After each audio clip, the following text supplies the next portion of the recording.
your hands together, ladies and gentlemen, and warmly welcome to Ideas of India, Shri Sachin Pilot. A very warm welcome, sir. And I invite ABP's Sandeep Chaudhary ji to conduct this session.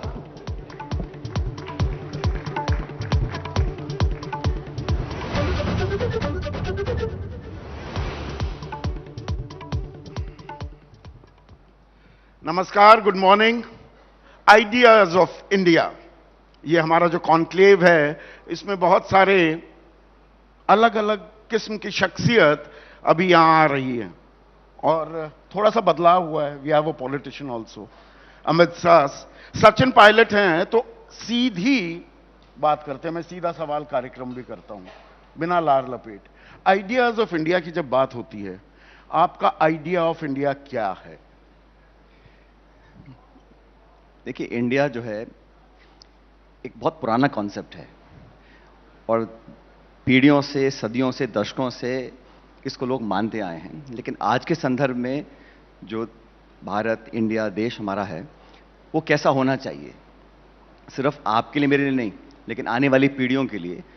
तो आज हम उस मुकाम पर पहुंच चुके हैं जहां दुनिया भारत को रिकॉग्नाइज भी करती है और इस देश में जो हमारी खूबियां हैं, हमारी विभिन्नताएं हैं, हमारी जो ऐतिहासिक, सांस्कृतिक उपलब्धियां हैं, उसको लोग पहचान रहे हैं। तो हमारे आने वाले समय में इस देश कैसा होना चाहिए, वो एक ऐसा मुल्क हो, ऐसा देश हो जहां पर दुनिया को लगे कि इतना बड़ा 140 करोड़ लोगों का जो देश है, वो दुनिया को क्या दे रहा है। और आपसी प्रेम, भाईचारा, लगाव, मेहनत का श्लोक, उन्नति करने वाला देश और सब लोगों को साथ लेकर चलने वाला। देखिए, ये हमारे इतिहास की एक बहुत बड़ी खूबी है कि नाना प्रकार के यहाँ शासक भी हुए, अंग्रेज भी आए, लेकिन भारत की एकता, प्रभुत्वता और जो खूबी है कि वो हम चाहे केरल के हों, चाहे कश्मीर के हों, लेकिन अपने आप को भारतीय मानते हैं, प्राउड इंडियंस मानते हैं। वो जो फीलिंग है, मैं समझता हूँ वो भारत को रेखांकित करती है। भारत की सबसे बड़ी परिभाषा वही है। लेकिन बीजेपी ने तो वो नारा गढ़ ही दिया और उसको बड़ा करती जा रही है। सबका साथ, सबका विकास, सबका विश्वास, सबका प्रयास। वो विविधता, अनेकता में एकता की बात भी आ गई। विश्व गुरु हम बनने चले हैं, 5वीं सबसे बड़ी अर्थव्यवस्था है, तीसरी हो जाएंगी। एक नैरेटिव गढ़ा जा रहा है कि सारे बड़े बड़े राष्ट्राध्यक्ष प्रधानमंत्री मोदी के आगे वो झुकते हैं। एक मस्कुलर नेशनलिज्म चर्चा कर रहे हैं आप, वो बात, वो आइडिया तो बीजेपी ने ले लिया। जिस दल की आप चर्चा कर रहे हैं, उसका जन्म 1984 में हुआ था, मेरे पैदा होने के 8 साल बाद। तो एक पॉलिटिकल पार्टी, कोई भी दल हो, नहीं, 80 में हो गया था। 80 में सही, लेकिन मेरे बाद हुआ था ना। दल हो, नेता हो, सरकार हो, ये तो बहुत आप छोटे टाइम फ्रेम में भारत को आंक रहे हैं। कोई दल, कोई नेता, कोई नारा, एक व्यक्ति इस देश को परिभाषित नहीं कर सकता। लेकिन ठीक है, सरकारें आती हैं, सत्ता बदलती रहती है, लेकिन आपने कहा आइडिया ऑफ इंडिया क्या है? It is much greater, much bigger than one statesman, one statement, one नारा, वन लीडर, वन पार्टी। मैंने बीजेपी शुरू में कहा, आपने बीजेपी का जानबूझ के नाम लिया क्योंकि आप मेरे से चर्चा कर रहे हैं। लेकिन ये देश जो है, it is much larger than one ideology, one party और 2 पार्टीज। नहीं, इस देश में ऐसा भी नारा गढ़ा गया था ना सचिन, कि India is Indira, Indira is India. आज की तारीख में वो Modi is India, India is Modi, उस तरफ वो इतना बड़ा एक नैरेटिव जो गढ़ा जा रहा है, उसकी काट आपके पास क्या है? काट की जरूरत ही नहीं है। देखिए, लोकतंत्र में, हमारे देश में इतना बड़ा प्रजातंत्र है, लोग सरकारों को चुनते हैं और ये बात सही है कि आज हमारा दल, हम लोग विपक्ष में हैं और जिम्मेदारी से अपना काम कर रहे हैं।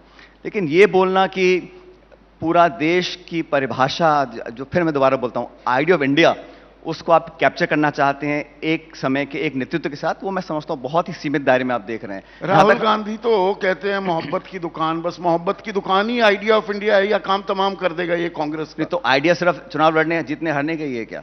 इस देश में सिर्फ सत्ता, पर राजनीति की हकीकत तो ये है, कब तक चुनाव हारते नहीं, ऐसा नहीं है। चुनाव लड़ना, चुनाव मुद्दों पर वापस लेकर आना, जनता की बात को रखना, पक्ष विपक्ष बराबर की जिम्मेदारी होती है, संसद के अंदर, संसद के बाहर। लेकिन आप कह रहे हैं कि आइडिया ऑफ इंडिया से आपने शुरू किया था और आप इसको ले जा रहे हैं एक चुनाव की हार जीत पर। एक कहां, 2 सही 14 हारे, 19 हारे, 24 हारे। उस हार को बड़ी विनम्रता से हमने स्वीकार किया। लेकिन मत भूलिएगा, जो लोग नारा देते थे 300 पार, 400 पार, 500 पार, वो 240 पे अटक गए, थोड़ा सा अंतर रह गया। इंडिया ब्लॉक के जो सांसद की संख्या बल है लोकसभा में, वो बहुत ज्यादा कम नहीं है। उम्मीद के सहारे ही दुनिया कायम रहेगी, बस उम्मीद इसी में कहां, आंकड़े बता रहा हूं आपको संतोष मैं। करते रहेंगे कि अच्छा भाई इस बार 240 पे ले आए। संदीप जी, कोई भी दल, कोई भी नेता चुनाव लड़ता है जीतने के लिए। हारना जीता जनता के हाथ में है, लेकिन जीतने के बाद हम विनम्र रहें और हारने के बाद मजबूती से काम करें, ये लोकतंत्र की सीख है। भाई 240 पर आप लेकर आए सचिन, इसमें कोई दो राय नहीं। 370 पार, बीजेपी करेगी 400 पार, एनडीए करेगा, ये सब दावे किए गए। 240 पर रह गए, लेकिन पूरा इंडिया गठबंधन, पूरा विपक्षी गठबंधन 234 लेकर आया। आप भी 100 का आंकड़ा, ट्रिपल डिजिट्स में नहीं आ पाए। असल हकीकत तो यह भी है, आप 240 की बात को ही कहते रहते हैं, आप सब मिलकर भी एक अकेला सब पर भारी वो होता दिखा। आप आंकड़े उल्टा देख रहे हैं। अच्छा, मैं देखता हूं भारतीय जनता पार्टी के आंकड़े जहां थे वहां से 25-30% कम हो गए, हमारे आंकड़े दुगने हो गए। तो मैंने कहा ना, हार जीत को हम स्वीकार कर रहे हैं, और कोई बहुत ही नासमझ होगा जो हार की वास्तविकता को ना समझे। लेकिन हारने का ये मतलब नहीं है संदीप जी कि आप किसी सत्ताधारी दल को ब्लैंक चेक दे दें मनमानी करने का। और हमने जो मुद्दा चुनाव में लड़ा था, ये कहकर लड़ा था कि इस देश में जो संस्थाएं हैं, मैं आपको उदाहरण देता हूं, सिर्फ वोट डालने का अधिकार लोकतंत्र नहीं है। वोट तो रूस में डलते हैं, वोट तो ईरान में डलते हैं, वोट डालने के साथ साथ लोकतांत्रिक संस्थाएं जो हैं, संवैधानिक संस्थाएं हैं, उनकी जड़ें मजबूत हों, उनकी निष्पक्षता, उनकी पारदर्शिता स्थापित हो, विदाउट डाउट हो। और पूरे हमारे दक्षिण एशिया में जितने मुल्क हैं, सिर्फ भारत वो देश है जहां लोकतंत्र की मिसाल लोग देते हैं। ऐसा क्यों है? लोकतंत्र पाकिस्तान, लोकतंत्र कायम है ना। आपने हम रूस या ईरान तो नहीं बन रहे मैंने हैं आपको ये कहा, मैंने कहा लोकतंत्र क्यों कायम है? सिर्फ वोट डालने से नहीं है। संस्थाओं को सुरक्षित रखना, उनकी नींवों को मजबूत करना। लेकिन अगर उनकी इंडिपेंडेंस को, उनकी वर्किंग को अगर कहीं उस पर आशंका आती है, या कहीं उस पर आंच आती है, या उनकी नींवों को हम नीतिगत तरीके से कमजोर करने की कोशिश करते हैं, उसको मैं चेतावनी मानता हूं। और इस मुद्दे को हम जनता के बीच में रखा और लोगों ने इसको समझा, तभी लोगों ने जो मैंडेट भी किसी दल को दिया, तो ऐसा नहीं दिया कि मनमानी लोग कर सकें। पर आप संस्थाओं पर लगातार जब सवाल उठाते हैं, अभी चंद्रचूड़ साहब चीफ जस्टिस ऑफ इंडिया थे, उनके बारे में सवाल पूछे गए। चुनाव आयोग पर तो लगातार आप सवाल पूछ रहे हैं। नियुक्ति पर डिसेंट नोट अपना बताते घूमते हैं। हमारे देश में, अच्छा, क्योंकि आप सवाल आपको टोक रहा हूं। अच्छा, निर्वाचन आयोग का जो मुखिया है, उसके चयन के लिए 3 लोग थे, नेता प्रतिपक्ष, प्रधानमंत्री और चीफ जस्टिस ऑफ इंडिया। ये 3 थे। ऐसी क्या आफत आ गई थी, ऐसी क्या मजबूरी थी कि उसकी चयन प्रक्रिया में चीफ जस्टिस को हटा के एक मंत्री को डाल दीजिए? क्योंकि 3 के मामले में 2-1 का बहुमत होता है। मेरा सवाल यह है कि जब कोर्ट ने कहा कि महाराष्ट्र चुनाव के बाद जो वोटर लिस्ट के आंकड़े हैं वो कृपया करके सब दलों को दे दीजिए, तब कानून में परिवर्तन कर ये रोका गया। सवाल उठते हैं ना। आप मुझे बताइए कि चीफ जस्टिस को हटा के मंत्री को वहां क्यों बनाया, जो चयन प्रक्रिया में 3 में से हटा के? इसका पलटकर मैं आपसे पूछूं, एमएस गिल चीफ जस्टिस थे, उसके बाद राज्यसभा में भेज देती है कांग्रेस। नवीन चावला बन जाते हैं मुख्य चुनाव आयुक्त, और 1975 से 77 के बीच इमरजेंसी में उनकी भूमिका क्या थी वो सब लोग जानते हैं, या नहीं जानते तो वो थोड़ा सा गूगल सर्च करेंगे। आप व्यक्ति की बात कर रहे हैं, मुख्य चुनाव आयुक्त बनाते हैं। मेरी बात सुनिए, ऐसी गलत बात है। आप व्यक्तियों पर आ रहे हैं, मैं तो प्रक्रिया की बात कर रहा हूं ना। नहीं तो प्रक्रिया में प्रक्रिया वही को बदला तो क्यों? व्यक्तिवाद हावी हो गया, परिवारवाद हावी हो गया। अरे मुझे बताइए ना, आपने चीफ जस्टिस की भूमिका को क्यों हटाया? क्या कारण था? आप व्यक्ति की बात मत करिए, क्योंकि व्यक्ति मैं भी फिर बहुत नाम लेना चाहता हूं, लेकिन मैं एक जिम्मेदार पद पर मैं नाम नहीं लेना चाहता हूं, क्योंकि ये संवैधानिक पद होते हैं। और जो व्यक्ति कभी गवर्नर बनता है, चीफ जस्टिस बनता है, या इलेक्शन कमिश्नर बनता है, वो एक संवैधानिक पद है, उनका सम्मान करना चाहिए। मैं तो सीधे सरल सवाल पूछा था, आप 75 पे पहुंच गए कि वो प्रक्रिया में 3 में से चीफ जस्टिस को हटा के मंत्री को क्यों डाला? कोई जवाब किसी के पास पर नहीं। हर बात पर आप जो सवाल करते हैं कि भाई संसद काम नहीं कर रही है, standing committee of the parliament, उसकी बात को भी नजरअंदाज किया जा रहा है। मैं वक्फ संशोधन विधेयक की बात कर रहा हूं। अदालतों में दिक्कत, चुनाव आयोग में दिक्कत, पूरे देश में दिक्कत, हर संस्था में दिक्कत। तो एक काम करें संदीप जी, एक काम करते हैं, आपका जो सुझाव आ रहा है, आप ये चाहते हैं कि हम सब लोग कंबल ओढ़ के सो जाते हैं, हम लोग अपनी बात रखें ही ना, आप मनमानी करते रहो, आप हटाओ, आप नोटबंदी करो, आप सरकारें तोड़ो, आप एक दिन में 150 सांसदों को निलंबित कर दो, आप चर्चा मत करो, आप आरटीआई के जवाब मत दो, आप निर्वाचन आयोग की प्रक्रिया को बदल दीजिए, आप मना जो करिए, आप जवाब मत दीजिए। और आपका यह कहना है कि हम सवाल भी क्यों पूछें, मतलब सवाल पूछने का अधिकार भी आप उसको क्वेश्चन कर रहे हो। मैं तो बड़ा आश्चर्यचकित हूं। आपको बोलना चाहिए कि ठीक सचिन जी, आप विपक्ष में हैं और मजबूती से सवाल पूछिए और कड़े सवाल पूछिए, बिल्कुल पूछना चाहिए। सुनिए, एक्सपोज, अपोज और डिपोज मेरा निवेदन आपसे है, थोड़ा बात आप भी पूछिए। हम तो पूछते आप भी पूछो दबा के, और हम आपको पूरा सपोर्ट करेंगे। लेकिन ये कहना ये कहना कि विपक्ष हर चीज में टोकाटाकी करते हो, आप बात मानते नहीं हो। हमारा काम विरोध करना है, लेकिन एक कंस्ट्रक्टिव क्रिटिसिज्म, सकारात्मक विरोध करना चाहिए, मुद्दों पर विरोध करना चाहिए। झगड़ा व्यक्तिगत किसी से नहीं है। कोई व्यक्ति हो, मैं राजनीति में 25 साल से हूं, मेरा व्यक्तिगत द्वेष किसी से नहीं है, लेकिन policy, programme, implementation, governance, accountability, transparency, ये तो मैं पूछ सकता हूं। और ना पूछूंगा तो फिर क्या फायदा राजनीति करने का। नहीं तो पूछना तो चाहिए। एक्सपोज, अपोज और डिपोज करना विपक्ष की भूमिका होती है, उसकी जिम्मेदारी होती है। पर ये आइडिया ऑफ इंडिया में अब इंडिया गठबंधन पर भी आ जाते हैं। आप कह रहे हैं हम करते हैं जी, ये इंडिया का विचार क्या है? ये आपस में जूतम पैजार ज्यादा होती है। आप एक सुर में तो संसद में खुद इंडिया गठबंधन नहीं बोल पाता, इस बात को मानेंगे आप? अच्छा, इंडिया गठबंधन का जो निर्माण हुआ वो क्यों हुआ? किसी को नींद में एकदम सपना नहीं आया कि हम सब इकट्ठे हो जाते हैं। देश में जो हालात बन गए थे 2019 से पहले, 2023 से पहले, सब लोगों को लगा कि एक संयुक्त विपक्ष होना चाहिए। और सुनिए, बड़ा मुश्किल है, अलग अलग राज्यों के अलग अलग जो सरतप हैं वो सब बैठे नेशनल पार्टी के साथ, और एक एजेंडा लेकर हम लोग इकट्ठा हुए, उसको लेकर जनता के बीच में लेकर गए, और माफ कीजिए, लोगों ने उस गठबंधन को काफी वोट डाला है। ऐसा नहीं है हम कमजोर पड़ गए थे। अपने अपने क्षेत्र में, अपने अपने राज्यों में अपनी पॉलिटिकल स्पेस देना बड़ा मुश्किल होता है। उसमें हमारी कभी कभी अनबन भी होती है, मैं एक्सेप्ट करता हूं। लेकिन जिस मुद्दे को लेकर इंडिया गठबंधन बना था वो आज भी मौजूद है, और इंडिया गठबंधन की ताकत पहले जितनी थी उतनी आज भी मौजूद है। लेकिन अगर ये कहीं किसी स्टेट में कोई बाई इलेक्शन है, किसी राज्य का चुनाव है, और वहां पे हमारा गठबंधन नहीं हो पाता है, उसको ये बोलना कि राष्ट्रीय परिप्रेक्ष्य में इंडिया गठबंधन खत्म हो रहा है, तो गलत होगा। उस पर तो मैं आता हूं, पहले संसद की ही बात कर लें। संसद में अब राहुल गांधी की सुई अटक जाती है अडानी मसले पर, और ममता बनर्जी, अखिलेश यादव, शरद पवार वो पीछे हट जाते हैं। ये क्या कहता है इंडिया के बारे में, इस इंडिया विचार के बारे में? आप तो ये बताइए, अगर इस देश में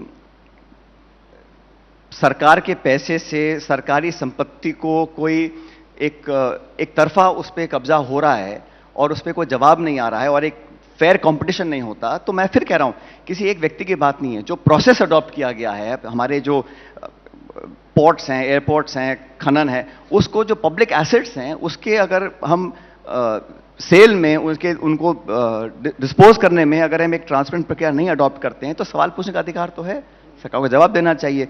व्यक्तिगत झगड़ा नहीं है। मैं फिर कहना चाहता हूं, कोई व्यक्ति हो, राजनेता हो, बिजनेसमैन हो, पत्रकार हो, व्यक्तिगत नहीं है। एक इंस्टीट्यूशन जो है उसको अगर चैलेंज किया जाता है, अगर फेयर कंपटीशन नहीं हो रहा और लाखों करोड़ रुपए किसी 1, 2, 5 लोगों के आप कर्जा माफ करते हैं, तो सरकार को जवाब देना पड़ेगा। आप क्यों करें? नहीं, जवाब बिल्कुल देना चाहिए, पर जवाब लेने के लिए कोई न्यूनतम साझा कार्यक्रम बना है आज तक?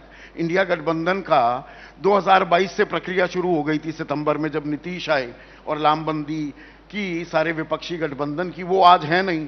कोई संयोजक नहीं, कोई चेहरा नहीं, कोई सचिवालय नहीं, कोई न्यूनतम साझा कार्यक्रम नहीं। आप विपक्ष से सवाल पूछ रहे हैं जी। एनडीए का क्या कार्यक्रम है? साझा कार्यक्रम एक तरफा तूती बोलती बीजेपी की, बाकी सब दलों को पकड़ रखा है। तो साझा कार्यक्रम सरकार का नहीं, अब हमसे पूछ रहे हो। हमारा कार्यक्रम है, पर आपका तो होना हमारा चाहिए ना। हमारा बीजेपी की राह पर हमारा कार्यक्रम बड़ा पॉइंटेड है संदीप जी, कि वर्तमान सरकार को एक्सपोज करना, कमी जनता तक लेकर जाना और सरकार में परिवर्तन लाना, ये हमारा एजेंडा है। और हम पॉलिटिकल पार्टी हैं, अब we are within our rights to लोगों तक जाकर ये बात पहुंचाएं कि आज किसान के क्या हाल है, नौजवान के क्या हाल है, ऐतिहासिक बेरोजगारी हो रही है, खाई बढ़ेगी अमीर गरीब की, और ये सब ऐसा पेंट किया हुआ सब बहुत बढ़िया चल रहा है सब कुछ खुशहाल है और विकसित भारत हो गया।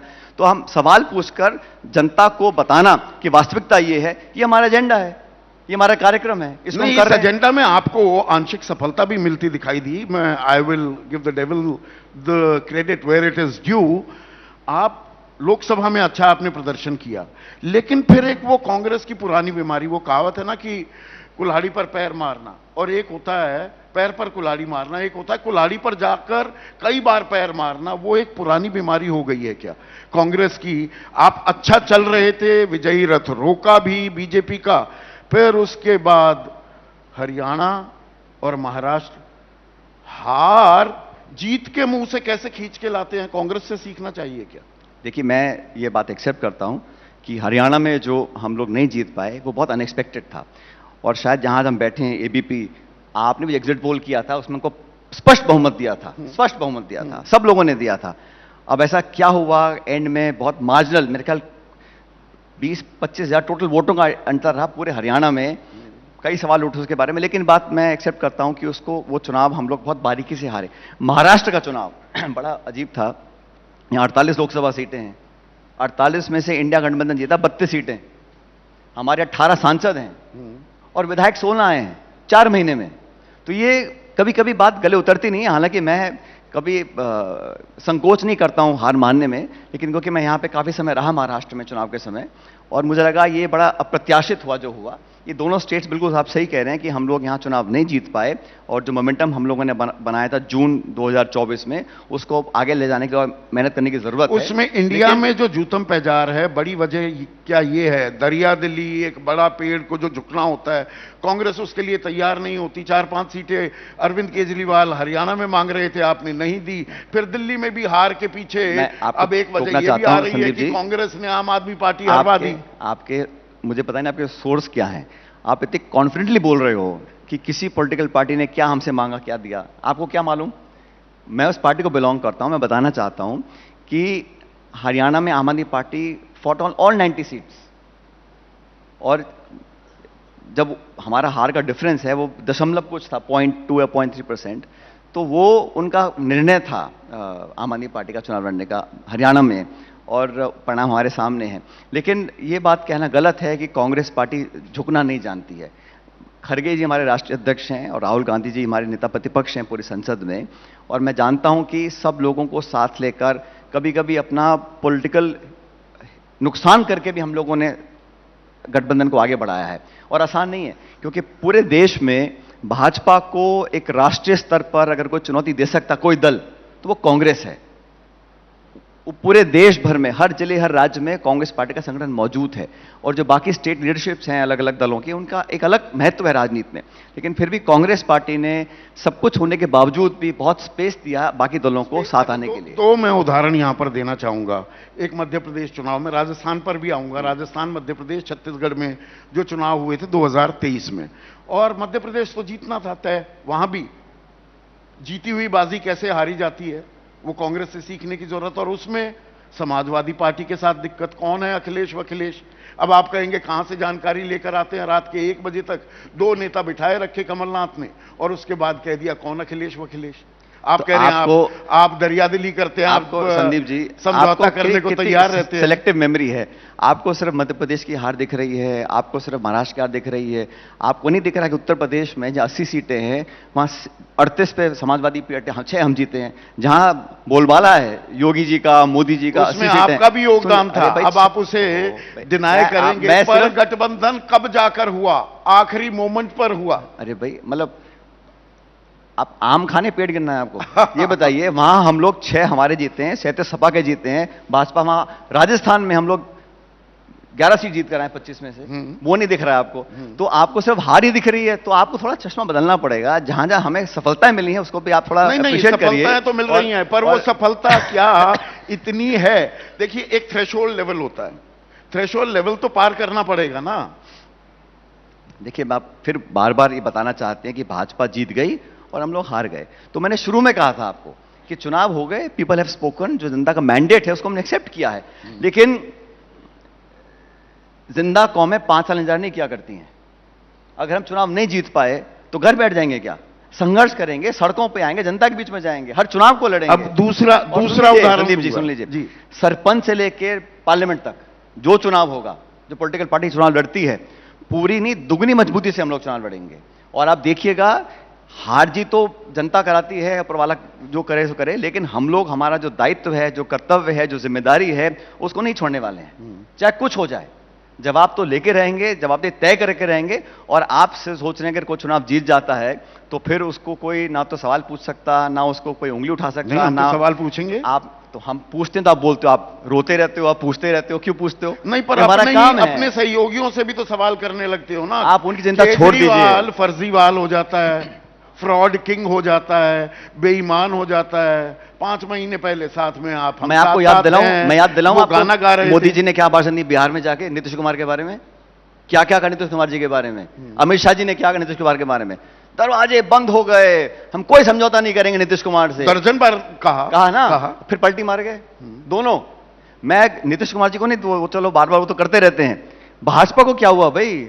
सबसे बड़ी, दुनिया की सबसे बड़ी पार्टी है वो। नीतीश कुमार सबको मुझे साथ लेकर आए। खत्म तो करने बोलिए दो ना एक मिनट के प्लीज। लिए।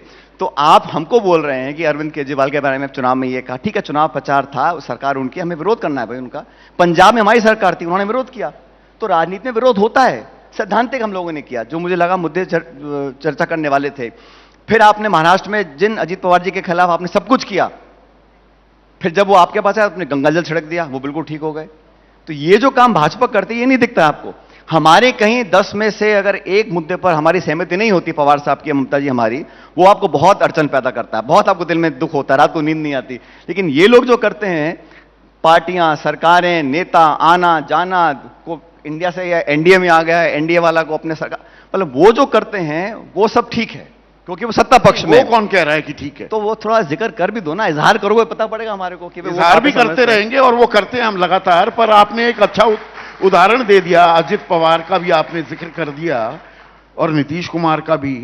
मुझे एक चीज बताइए, ये आइडिया ऑफ इंडिया जो कांग्रेस का है, आप लोगों का है, जनरेशन नेक्स्ट को लेकर भी, जो राहुल गांधी के सबसे नजदीकी, आप you are the young generation, gen next of the Congress, वो ज्योतिरादित्य सिंधिया हो, जितिन प्रसाद हो, आरपीएन सिंह हो, मिलिंद देवड़ा हो, आप अकेले रह गए। मैं वेट कर रहा था, आप सब छोड़कर चले गए। मैं वेट कर रहा था कि ये सवाल आपने 20 मिनट बाद क्यों पूछा? मैं तो सोच रहा पहले पूछोगे सवाल ये वाला, नंबर 1 सवाल होगा।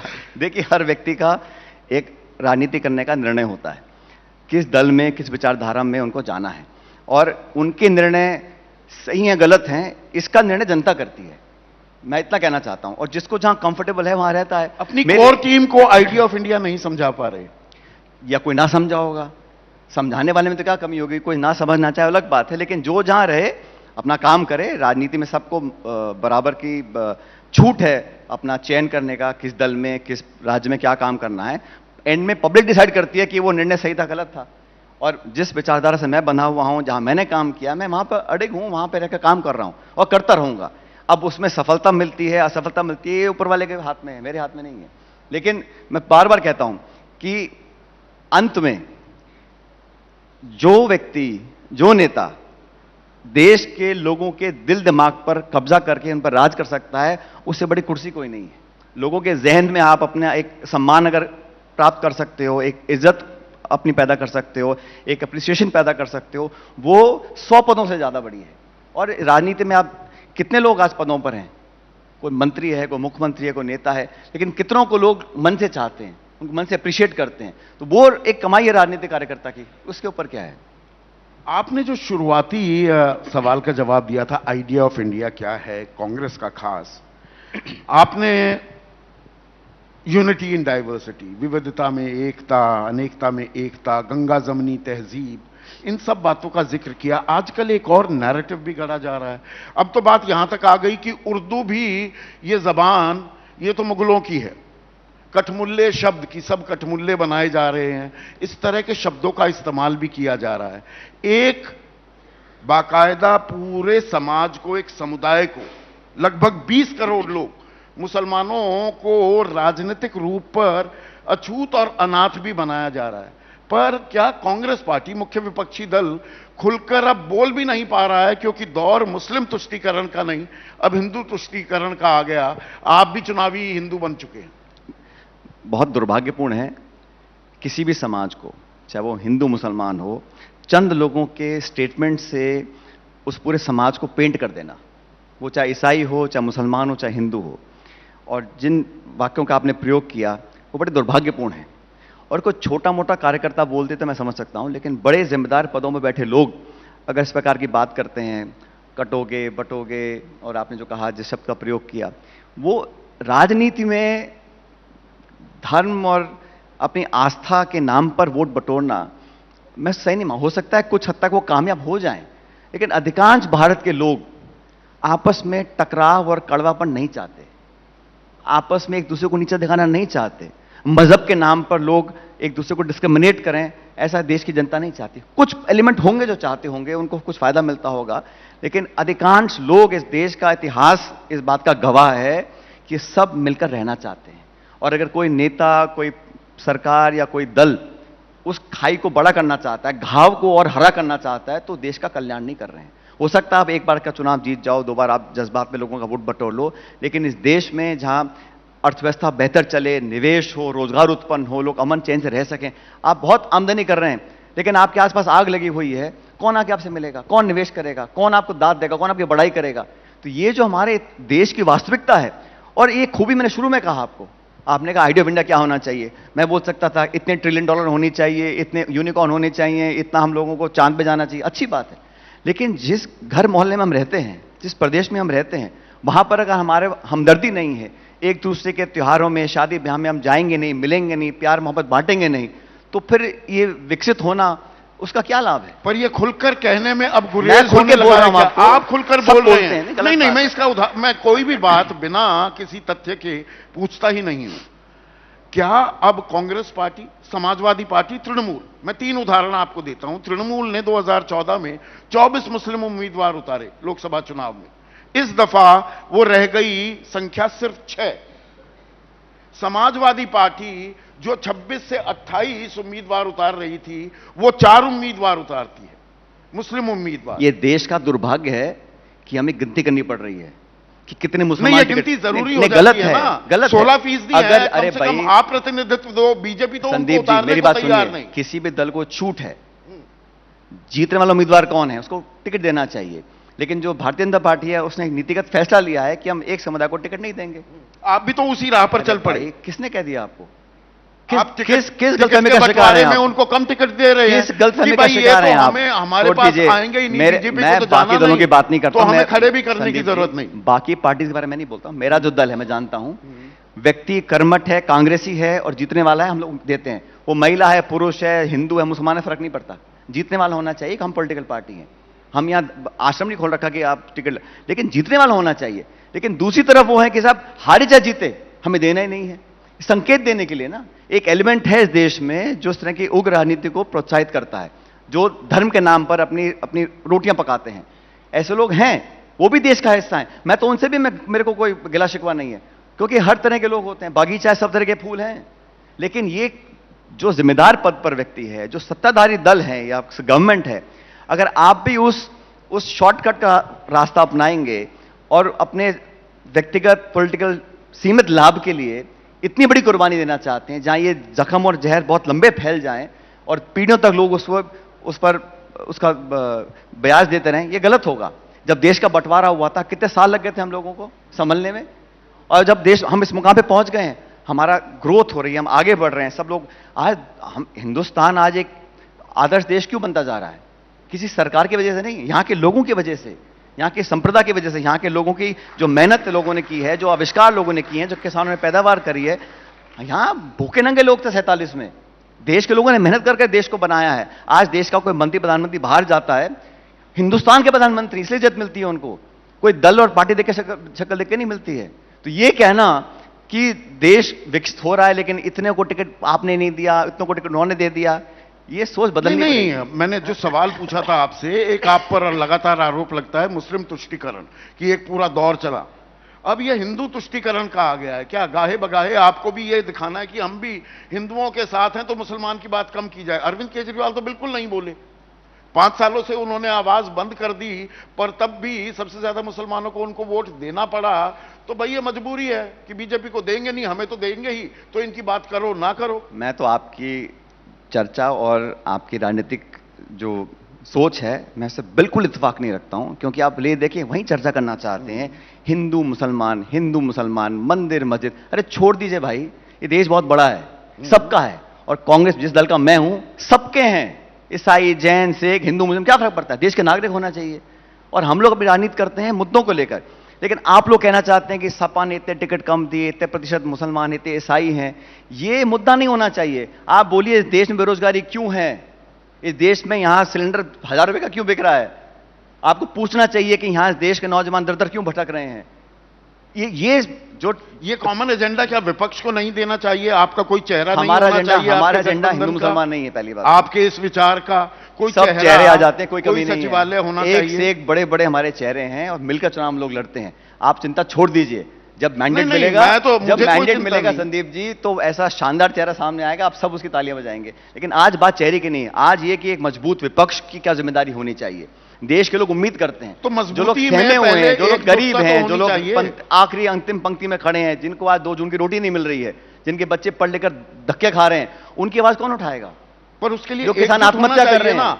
अरविंद केजरीवाल कहते हैं, मैं सत्ताधारी बाकी दल को लोगों से बोलना मिलकर चाहिए कि किसान आत्महत्या कांग्रेस क्यों को कर बाहर रहे हैं। निकाल दूंगा। कांग्रेस के बड़े नेता राजीव शुक्ला कहते हैं कि वो हमारे साथ रहेंगे नहीं, हम अभी तय करेंगे। आप चिंता छोड़ दीजिए। अरविंद केजरीवाल जी क्या बोल रहे हैं, ममता बनर्जी क्या बोल रही है, वो हम संभाल लेंगे उसको। लेकिन एज यूनाइटेड ऑपोजिशन, जिन मुद्दों को सबको चर्चा करनी चाहिए, फॉरेन पॉलिसी पे करनी चाहिए, नेशनल सिक्योरिटी पे करनी चाहिए, किसान आत्महत्या पे करनी चाहिए, इतने फ्रॉड हो रहे हैं, उसको कौन रोकने वाला है? और ये जो एक तरफा जो आप सोचते हैं कि सरकार में जो बैठ जाता है उसको फिर खुली छूट है सब कुछ करने की, ऐसा नहीं है। राजीव गांधी प्रधानमंत्री बने थे तो कांग्रेस के पास 420 सांसद थे, 420, और 2 भाजपा के थे। कभी सुना आपने राजीव गांधी जी को बोलते हुए कि मैं भाजपा मुक्त कर दूंगा देश को, या विपक्ष मुक्त कर दूंगा देश को? ये क्या राजनीति है ये?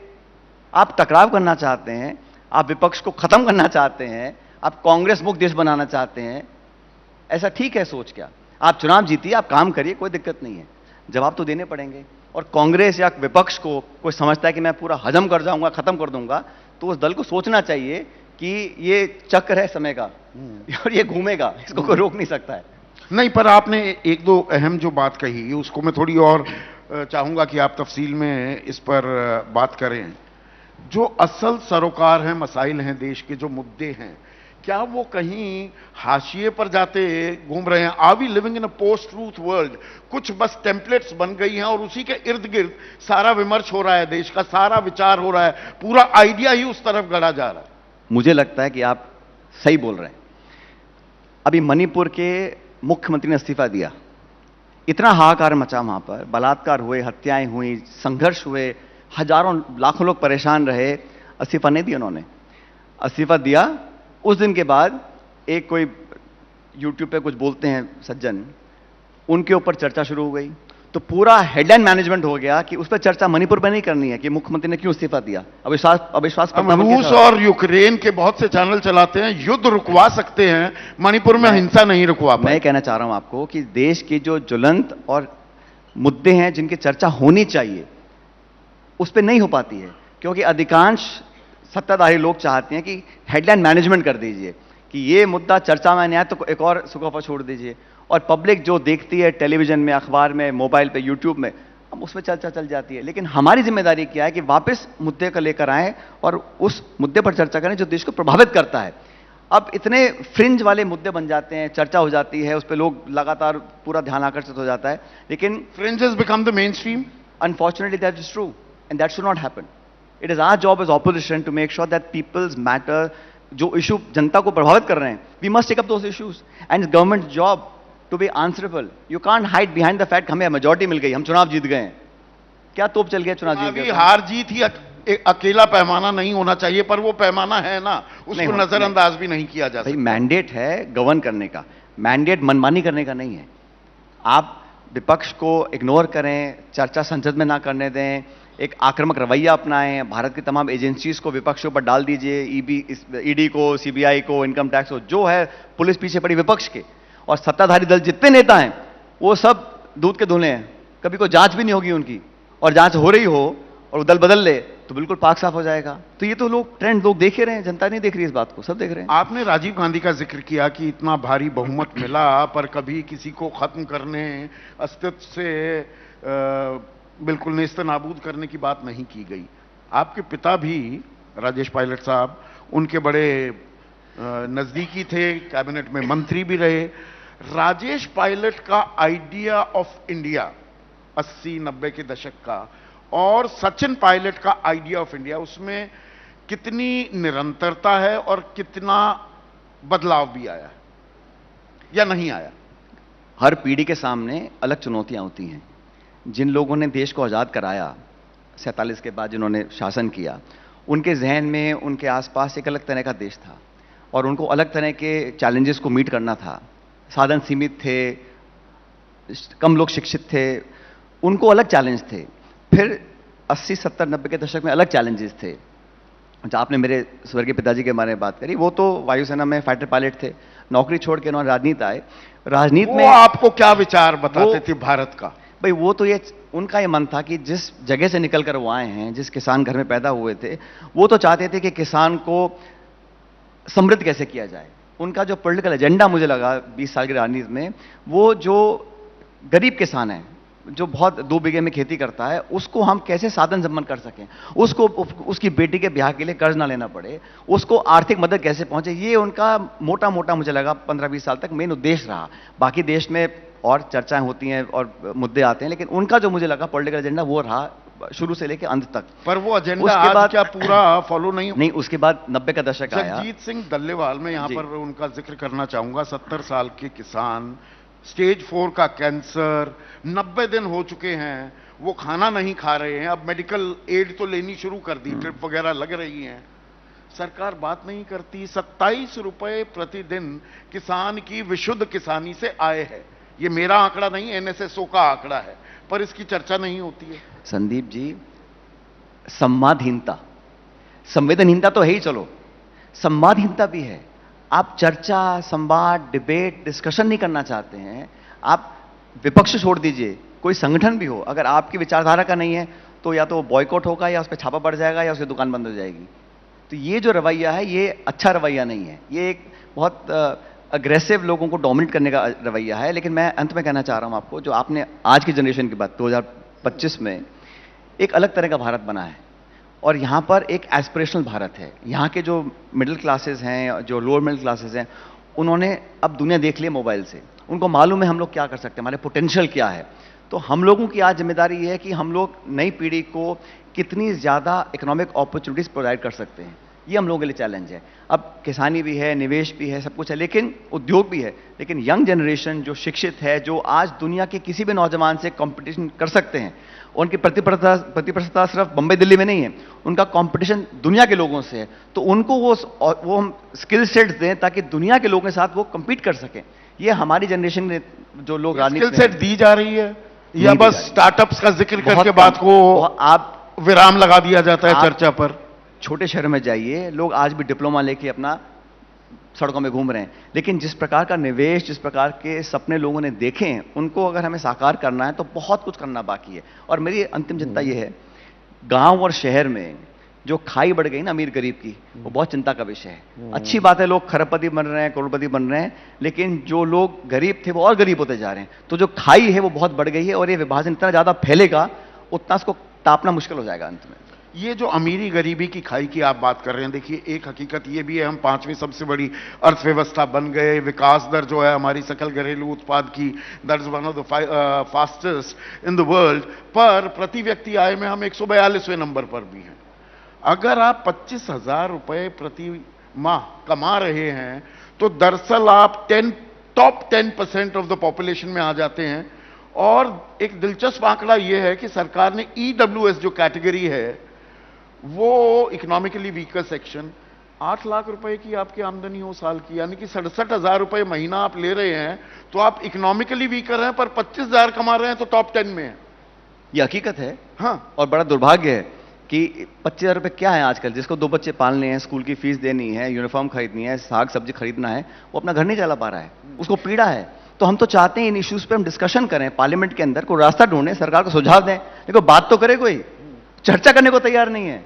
नहीं, आइडिया ऑफ इंडिया में डेमोग्राफिक डिविडेंड की जब हम बात करते हैं, 35 साल से नीचे हमारी 65% आबादी है, वो डेमोग्राफिक लायबिलिटी ना बने, ये आइडिया का हिस्सा होना चाहिए कि नहीं? बिल्कुल होना चाहिए। और मैं कहना चाहता हूं आपको, अगर सरकार कोई भी सकारात्मक चर्चा, निर्णय या डिसीजन लेना चाहती है इस संदर्भ में, हम सब उसके साथ हैं।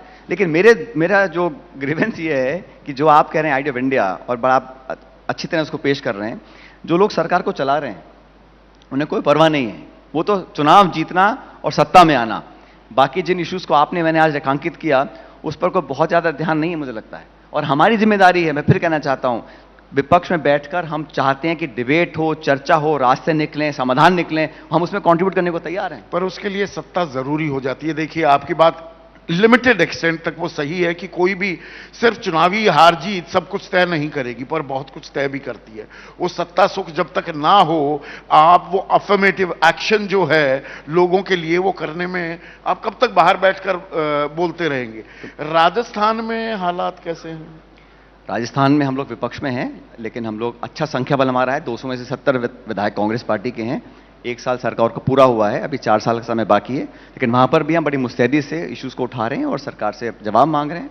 और मुझे लगता है कि 1 साल में कोई बहुत बड़ी उपलब्धि उस प्रदेश में भाजपा नहीं कर पाई सरकार में रहकर। तो वो वहां पर आइडिया ऑफ यूनिटी भी काम कर रहा है कांग्रेस में? पूरी तरह काम कर रहा है। आपस में ये एक दूसरे की आरोप प्रत्यारोप आपके और जादूगर अशोक गहलोत के बीच जो खलिश थी वो जग जाहिर है। इतनी पुरानी बातों को याद कर रहे हैं आप तो आगे की तरफ देखिए ना। तो आगे वो पुरानी बातें हो गई, ठीक हो गई। हम कैसे मिलकर अब प्रत्याशित बहुमत लेकर आएंगे? तो नहीं बने या जख्म भर गए, मरहम पट्टी हो गई। फिर कहा, आपको फिर याद दिलाता हूं, किसी के साथ भी व्यक्तिगत इशू कभी होता ही नहीं है और होना भी नहीं चाहिए।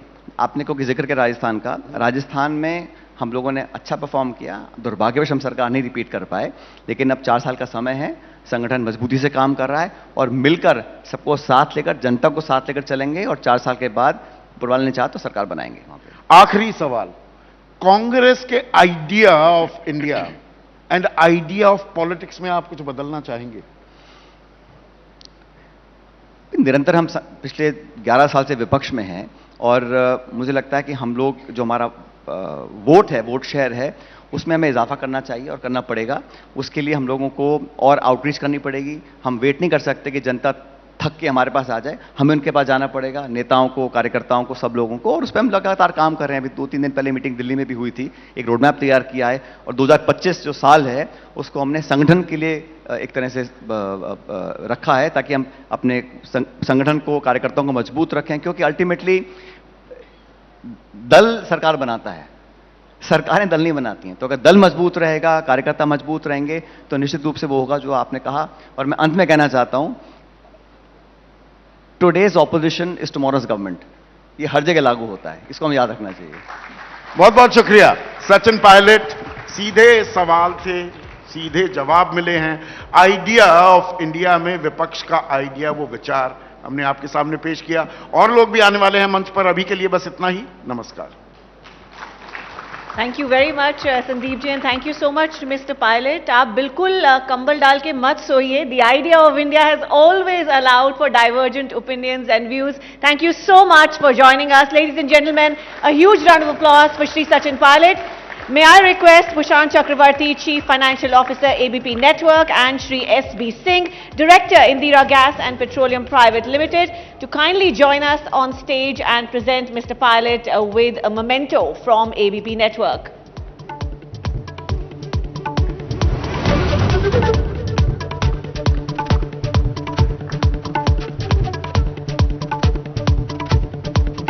जोरदार तालियां एक बार फिर for Shri Pilot and a session that has told us that Indian democracy is well and alive.